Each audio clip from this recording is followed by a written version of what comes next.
Hello बच्चों, let's read this question. Question says molarity and molality of a solution of sodium hydroxide is calculated.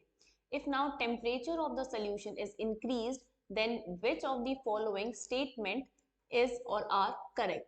Statement 1, molarity of solution decreases.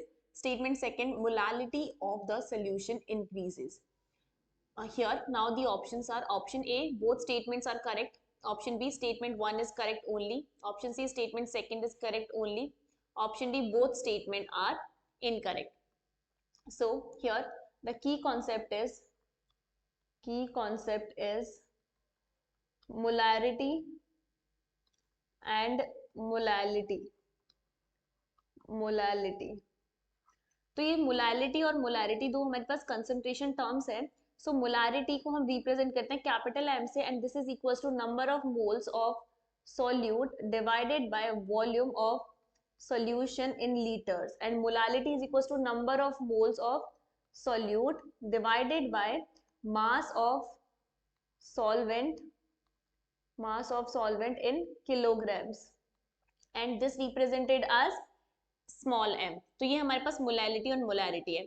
तो हम बात करें जब temperature increase करते हैं, तो जब हम टेम्परेचर को इंक्रीज करेंगे तो जो मोलैलिटी है ना, इस पे टेम्परेचर का कोई इफेक्ट नहीं पड़ता क्योंकि ये वॉल्यूम इंडिपेंडेंट टर्म है. So does not affect by temperature.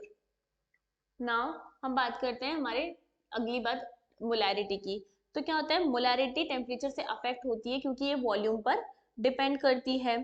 तो जब हम टेम्परेचर इंक्रीज करते हैं, when we increase the temperature, तो क्या होता है, वॉल्यूम आल्सो इंक्रीज, वॉल्यूम भी इंक्रीज कर जाएगा. तो जब वॉल्यूम इंक्रीज करेगा तो वॉल्यूम मोलैरिटी के इनवर्सली प्रोपोर्शनल है, तो मोलैरिटी क्या करेगी, decrease, molarity will get decrease. Now the statement are molarity of solution decreases, तो ये तो हो गया हमारे पास correct statement. Option second, molality increases, so this is incorrect क्योंकि मोलैलिटी पे तो कोई असर नहीं होगा. So here the correct choice for this question is option B, statement 1 is correct only. Hope you understood it well. Best of luck and thank you.